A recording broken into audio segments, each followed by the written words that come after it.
ቴክኖሎጂ መስፋፋት ጋር የነዚህ ማዕድናት መገኘት ዋናው አስተዋጽኦ ነው። በዓለም ላይ ያሉ ሰላማዊ ግንኙነቶችን ባላቸው ግጭቶችን ባላቸው ከነዚህ ማዕድናት ጋር የተገናኘ ነው። ታንታለም፣ ኒኬል፣ ማንጋኒዝ እንደዚህ አይነት ክሪቲካል ቤዝ ሜታልስ የምንላቸውም ጭምር ያሉበት አካባቢ ነው። በዚህ ኤሪያ ላይ ጥቅም የሚውሉ ነገሮች በሙሉ ስትራቴጂካዊ ናቸው። የዓለምን ሂደት የሚወስኑ ናቸው። በአጠቃላይ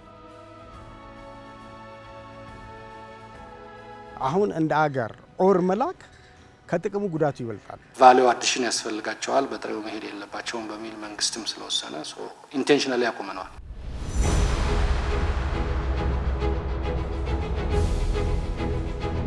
በዘመናዊው ዓለም ቴክኖሎጂ የዕለት ተዕለት ህይወታችንን መሰረታዊ አካል ሆኖ የምንሰራበትን የምንገናኝበትንና ዕውቀት የምንገበያይበትን መንገድ ቀይሯል። ከስማርት ስልኮች እስከ ሰው ሰራሽ አስተውሎት ቴክኖሎጂያዊ ፈጠራዎች ማህበረሰባዊ መዋቅራችንንና ዓለም አቀፋዊ መስተጋበራችንን ቀይረውታል። ታዲያ የሰው ልጅን ህይወት በዚያ አብዮታዊ በሆነ መልኩ ከቀየሩት ቴክኖሎጂዎች ጀርባ ተዘንግተው የተቀመጡት ግን ለሁሉም ደግሞ መሰረት የሆኑት ግብዓቶች አሉ። ወሳኝ ማዕድናት አሁናዊ በከፍተኛ ደረጃ ለቴክኖሎጂው ግብዓት የሚሆኑ ማዕድናት ማለታችን እንጂ በየጊዜው እንደዚህ ናቸው ብለን የምናቆማቸው አይደለም። በአንድ ወቅት ለአንደኛው ቴክኖሎጂ በጣም ከፍተኛ ግብዓት ይሆናሉ። ለዚህ አሁናዊ ቴክኖሎጂ ደግሞ እጅግ ጠቃሚ ብለን የምንጠቀምባቸው እንደ ሊቲየም፣ ኮፐር፣ ኒኬል፣ ኮባልት፣ ታንታለም፣ ሲሊካ እነዚህ አሁናዊ ቴክኖሎጂያቸው በከፍተኛ ደረጃ ጥቅም ላይ የሚውሉ ማዕድናት ናቸው። ለምሳሌ በእጃችን የምንይዛቸው ስማርት ስልኮቻችንን እንውሰድ። ተች ስክሪኖቻቸው ብቻ እንዲሰሩ ፖታሲየም፣ ስትሮኒየም እና ሌሎች 3 ማዕድናትን ይሻሉ። ስልኮቹን ስማርት ያሰኟቸው የኮምፒውተር ቺፕና ሴሚኮንዳክተሮችም በትንሹ 8 አይነት ማዕድናት ያስፈልጓቸዋል። በጥቅሉ በአንድ ስማርት ስልክ ውስጥ የሚገኘው የማዕድን አይነት ቁጥሩ ከ60 ሊልቅ ይችላል። እዚህ ላይ አሁን የስማርት ስልኮች ቁጥር 7.4 ቢሊዮን መድረሱንና በየዓመቱም 250 ሚሊዮን አዳዲስ ስማርት ስልኮች ተመርተው እጃችን ላይ እንደሚደርሱ ስናስብ የማዕድናቱን ተፈላጊነት ያጎላልናል። ያለንበት ዘመን ከስማርት ስልኮች ባለፈ በአንድ ጊዜ እየተቀጣጠሉ ባሉ 2 የቴክኖሎጂ አብዮቶች ይገለጻል። የሰው ሰራሽ አስተውሎትና ወደ ታዳሽ ኃይል የሚደረግ ሽግግር። የሰው ሰራሽ አስተውሎትም ሆነ የታዳሽ ኃይል ሽግግር አብዮቶች ከፍተኛ የማዕድን ፍላጎት ያላቸው መሆናቸው በጥብቅ ያመሳስላቸዋል። ታዲያ ታዳሽ ኃይልን ስናነሳ ከኤሌክትሪክ ተሽከርካሪዎች አንስቶ እንደ ፀሐይ ኃይል ማመንጫ ላሉት ሁሉ ዋነኛ ግብዓት የሆነውን ባትሪና የሚጠቀማቸው ማዕድናትን ማንሳት ያሻል። አንደኛ የሚባለው በተለይ ለባትሪ ሊቲየም ነው። ሊቲየም የሚባለው ማዕድን ኃይሉን ስቶር አድርጎ አጠራቅሞ ወደ ተለያየ ጥቅም እንዲውል የሚያደርግ በጣም ወሳኝ የሆነ ኤሌመንት ነው። ሌላኛው ኮባልት የምንለው አለ። እሱም እንደዚሁ ባትሪው የሚያወጣውን ኃይል ኮንሲስተንትሊ ሳይዋዥቅ ማለት ነው ኢነርጂ እንዲሰጥህ የሚያደርግ አለ። ማንጋኔዝ የምንለው አለ። ኒኬል የምንለው አለ። እንደዚሁ ግራፋይት የምንለው አለ። አሁን ዋናውን ደግሞ ይሄ ቻርጅ ዲስቻርጅ የሚለውን የሚቆጣጠረው ግራፋይት የምንለው ማዕድን ነው። እሱም አለ። ኮፐር አለ። ኮፐር ያው ሽቦ ማለት ነው። ምንም ኤሌክትሪክ አለ፣ ሽቦ አለ። በነዳጅ የሚሰሩ ተሽከርካሪዎችን በኤሌክትሪካል ተሽከርካሪዎች ለመተካት በተያዘው እቅድ መሰረት ትልቁ ግብዓት አንደኛ የሊቲየም ባትሪ ማምረት ነው። ይሄንን የሊቲየም ባትሪ ስናመርት ሊቲየም ብቻ አይደለም የምንፈልገው፣ አብሮት የዚህ የባትሪውን ህይወትና አገልግሎቱን አስተማማኝ ለማድረግና እድሜውንም ለመጨመር እነዚህ ግብዓቶች ያስፈልጋሉ። ታዳሽ ኃይል፣ ሰው ሰራሽ አስተውሎትና ሌሎች ቴክኖሎጂ እርምጃዎች ሲነሱ በሌላ መልኩ ሬር እርዝ ተብለው የሚታወቁት የማዕድናት አይነቶችም ባለንበት ወቅት ሰፊ ትኩረትን ተቆጣጥረው ይነሳሉ። ከሚሳኤሎች፣ ከኤሮፕላኖች፣ የተዋጊ ጀቶች ከነሱ ጋር ውስጥ ሁሉ የሚኖር ነው። ይሄ በጣም እና እነዚህ ሬር እርዝ ኤሌመንት እንላቸዋለን። REE ይባላሉ። ፔሪዮዲክ ቴብል ላይ የሆነ ቦታ ይዘው የሚገኙ ኤሌመንቶች ናቸው። እንደ ላንታነም፣ ሲሪየም ምናምን እንላቸዋለን። የአማርኛ ስም ስለሌላቸው በዛ መልኩ ነው የምንረዳቸው። እና እነዚህ ደግሞ ሌሎቹ በጣም ክሪቲካል የሚባሉት ለኢነርጂ ትራንዚሽንም ሆነ ለማንኛውም ቴክኖሎጂ ግብአቱ ነው የሚያገለግሉ። እነዚህን መጥቀስ እንችላለን። ዛሬ ላይ ለወሳኝ ማዕድናቱ ያለው ፍላጎት በፍጥነት እየጨመረ መምጣትና በሀገራት ቴክኖሎጂ እርምጃ ውስጥ ከፍተኛ ሚናን መጫወታቸው ትልቅ ስትራቴጂ ሀብት አድርጓቸዋል።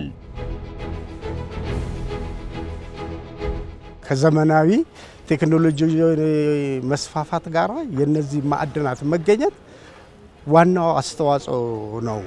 ስለዚህ ስትራቴጂክ ጠቀሜታቸው በአንድ ሀገር ውስጥ የነዚህ ማዕድናት መኖር ለሀገሪቱ በኢኮኖሚም ሆነ በማህበረሰብ እድገት እንዲሁም ፖለቲካል አቅሙን ለማጎልበት እነዚህ ማዕድናት ለአንድ ሀገር እጅግ አስፈላጊ ናቸው። ስትራቴጂካዊ ጠቀሜታም በጣም አላቸው። በዓለም ላይ አሁን እንግዲህ ትልቁ ኢሹ የምትለው ማለት ነው በጣም ትልቁ ኢሹ እንግዲህ የአየር ንብረት ለውጥ ነው።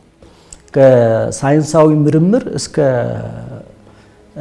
ኢንዱስትሪ ምርታማነት ድረስ ያለውን ነገር እንደዚህ ውጥሮ የያዘው ይሄ ነው። በዚህ ኤሪያ ላይ ጥቅም የሚውሉ ነገሮች በሙሉ ስትራቴጂካዊ ናቸው፣ የዓለምን ሂደት የሚወስኑ ናቸው በአጠቃላይ። ሁለተኛው እንግዲህ እንደምታውቀው ያው የጦር መሳሪያ ምርትና ውድድር አለ። መቼም የሚቆም ነገር አይደለም። አሁን ለምሳሌ ሀያላን ሀገሮች በአብዛኛው የሚፈታተሹትና የሚታገሉት ከዚህ ከጦር ኃይል ጋር የተገናኘ ነው። እነዚህ ማዕድናት የዚያ ደግሞ ምሰሶዎች ናቸው። በዓለም ላይ ያሉ ሰላማዊ ግንኙነቶችን በላቸው ግጭቶችን በላቸው ከነዚህ ማዕድናት ጋር የተገናኘ ነው። ይህ የማዕድናቱ ስትራቴጂያዊ ጠቀሜታ ዛሬ ላይ እየጠነከረ የመጣው የሀያላን ፍልሚያ ውስጥም ትልቅ ሚና እንዲጫወቱ አድርጓቸዋል። ፕሬዚደንት ትራምፕ ከቀረጥ ጋር ምንድነው ትግል ጀምረዋል አይደለም? ብዙ ላይ በጣም የተጋነነ የቀረጥ እየጨመሩ እየታገሉ ነበር። ግን ሌሎች አገሮች ላይ ያደርጉት የነበረውን ያክል ቻይና ላይ ማድረግ አይችሉም። ለስለስ ሲሉ ታያቸዋለን። ሲወጡ ሲወርዱ አንዳንድ ጊዜ ያስፈራራሉ፣ እንደገና ይመለሳሉ። ለምንድን ነው ብትል በዓለም ላይ ከ60% በላይ ያለውን የሬር እርዝ ኤሌመንት ሰፕላይ የምትቆጣጠረው ቻይና ናት። ቻይና የሬር እርዝ ኤሌመንት ሰፕላይዋን ብታቆም የአሜሪካ የቴክ ኩባንያ እንዳለ ይቆም። 30 በመቶውን የዓለማችን የማዕድን ሀብት የያዘችው አፍሪካ በዚህ ዓለም አቀፋዊ ጉዳይ ውስጥ በወሳኝ ስፍራ ላይ ተቀምጣለች። እንደ ዲሞክራቲክ ሪፐብሊክ ኮንጎ እና ደቡብ አፍሪካ ያሉት ሀገራትም በማዕድናቱ አቅርቦት ውስጥ ተጠቃሽ ሀገራት ሆነዋል። ታዲያ በዚህ ውስጥ ብዙ ስሟ ሲጠቀስ የማንሰማው ኢትዮጵያ እነዚህ ወሳኝ ማዕድናትን በምድሯ ደብቃ ይዛለች። ኢቲኤም ቀንጥቻ የሚባል ቦታ ሳትሰሙ አትቀሩም። ታንታለም የሚመረትበት ቦታ ማለት ነው። ከታንታለሙ ጋራ አብሮ ለኢቲኤምም አለ።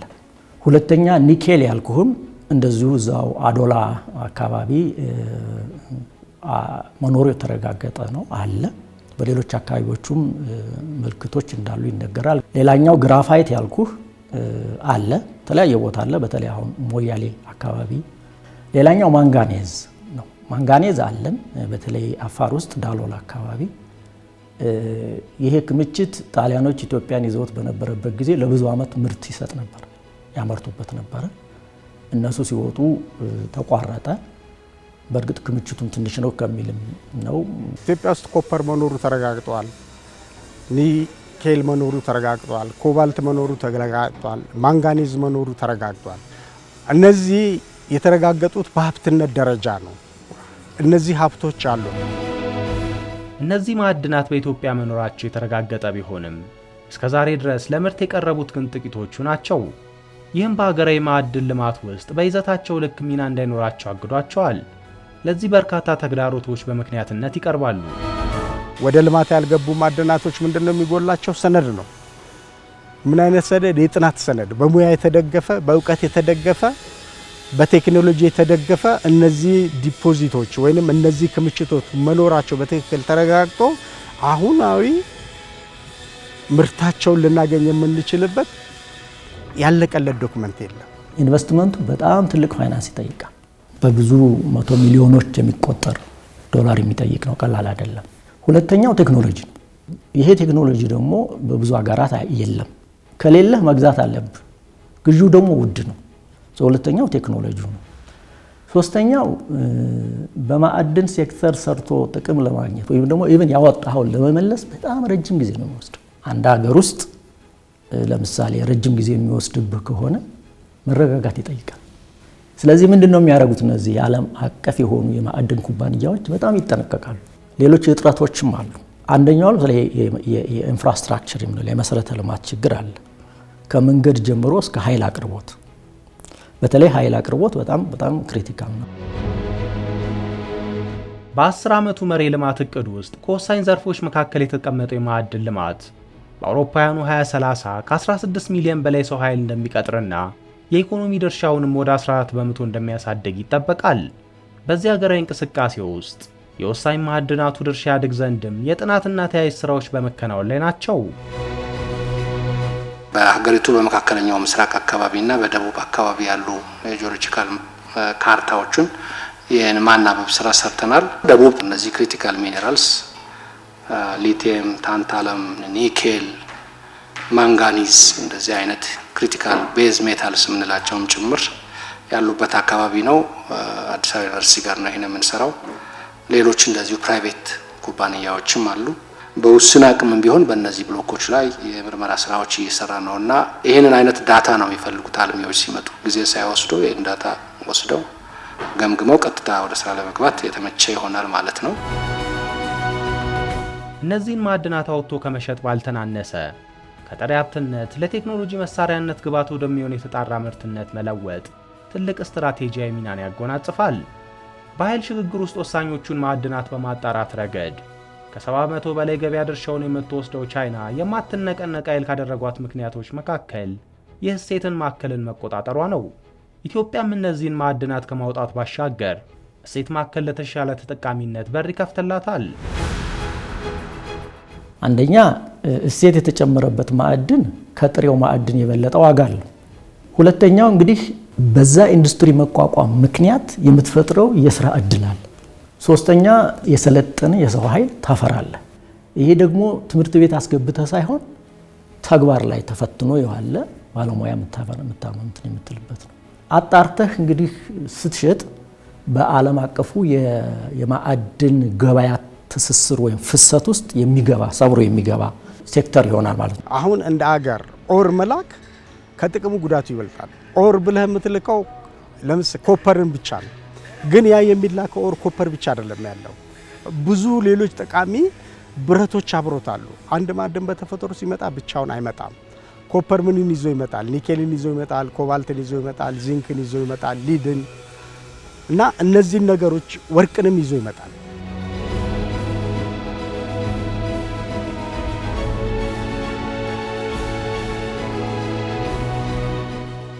አሁን ለጊዜው ሊቲየም እና ታንታለም እንዲቆም ተደርጓል። ምክንያቱም እነዚህ በጣም ክሪቲካል ሪሶርሶች ናቸው። ቫልዩ አዲሽን ያስፈልጋቸዋል፣ በጥሬው መሄድ የለባቸውም በሚል መንግስትም ስለወሰነ ኢንቴንሽናሊ ያቆመነዋል፣ ለብዙ ወረራም ስለተጋለጠ። ስለዚህ በፋክተሪ ሌቭል በተለይ እና ፖታሽ እና እነዚህን ታንታለም እና ሊቲየም በሚመረቱ ጊዜ ነው የኢትዮጵያን የማዕድን ኤክስፖርት ዳይቨርሲፋይ ማድረግ የሚቻለው። እነዚህን ማዕድናት ለገበያ ለማቅረብ የሚደረገው ጥረት ውስጥ የተለያዩ አካላት የራሳቸውን ሚና እየተጫወቱ ይገኛል። በኢትዮጵያ የማዕድን ልማት በተለይም ወሳኝ የቴክኖሎጂ ማዕድናትን አውጥቶ ለገበያ በማቅረብ ውስጥ በቀዳሚነት የሚጠቀሰው የኢትዮጵያ ማዕድን ኮርፖሬሽንም በዚህ ረገድ ልዩ ልዩ እንቅስቃሴዎች በማድረግ ላይ ነው። ወደ ምርት ያልገቡትን ጥናት ያልተካሄደባቸውን ማዕድናት ሰፋ ያለ ጥናት አድርጎ ወደ ምርት ማሸጋገር የሚቻልበትን ሁኔታ ማመቻቸት እንደ መንግስት የልማት ድርጅት ይሄ ኮርፖሬሽን ይሄንን ኃላፊነት እና ራዕይ ስለተሰጠው ይሄንን ነገር ወደ ልማት ለማምጣት የሚፈለጉትን ሙያዊ ጥናቶችን ሁሉ አደራጅቶ ለመስራት በዚሁ ስትራቴጂክ እቅድ ውስጥ ይዞ እየተንቀሳቀሰ ይገኛል።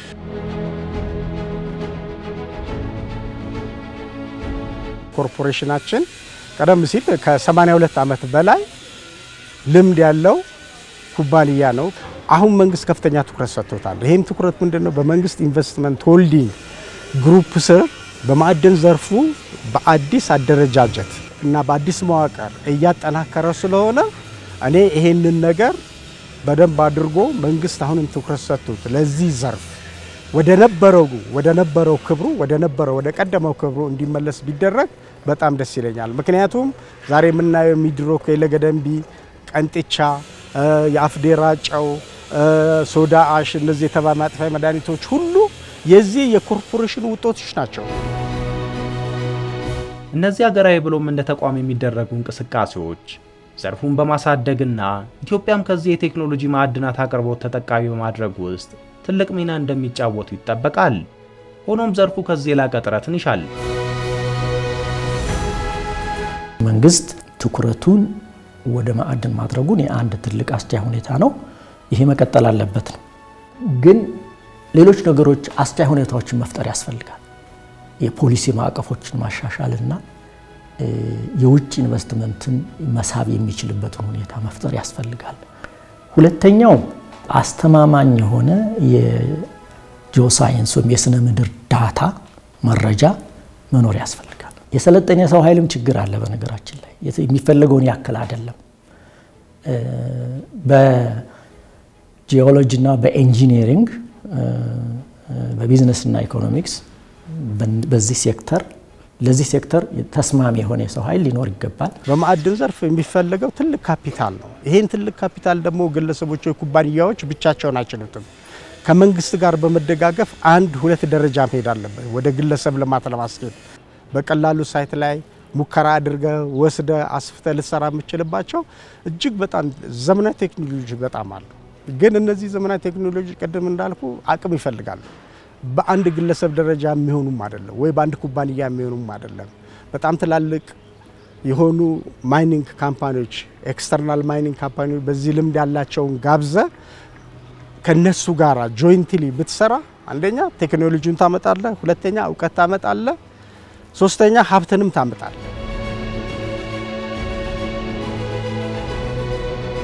የዓለም አቀፉ ኢነርጂ ኤጀንሲ መረጃ እንደሚያመላክተው በኢትዮጵያ በስፋት መኖራቸው የሚነገርላቸው ለኤሌክትሪክ ተሽከርካሪና ባትሪዎች የሚሆኑ ማዕድናት ፍላጎት በአውሮፓውያኑ 2040 ከ10 እስከ 30 እጥፍ እንደሚያድግ ነው። ይህ አይነት በወሳኝ ማዕድናት ዘንድ ያለ ፈጣን የገበያ እድገት ኢትዮጵያ በዘርፉ ተጠቃሚ ትሆን ዘንድ ትልቅ ዕድልን ይሰጣታል። ሆኖም ወሳኝ ማዕድናቱን የማውጣትና አለፍ ሲልም የማጣራት ሥራ በርካታ ዓመታትን የሚወስድ ነው። ዛሬ ላይ በተለይ ሬር እርዝ የተባሉትን ማዕድናት በማጣራት ረገድ የ90 በመቶ ገበያ ድርሻን የምትወስደው ቻይና ኢንዱስትሪውን ከአውሮፓውያኑ 1980ዎቹ አንስቶ መገንባት ነበረባት። ይህ ትልቅ ትምህርት ሊሆናት የሚገባ ኢትዮጵያም በምድሯ የሚገኙ ወሳኝ ማዕድናትን በዘላቂነት የማልማት ሥራ ሳይውል ሳያድር ልትከተል ይገባል።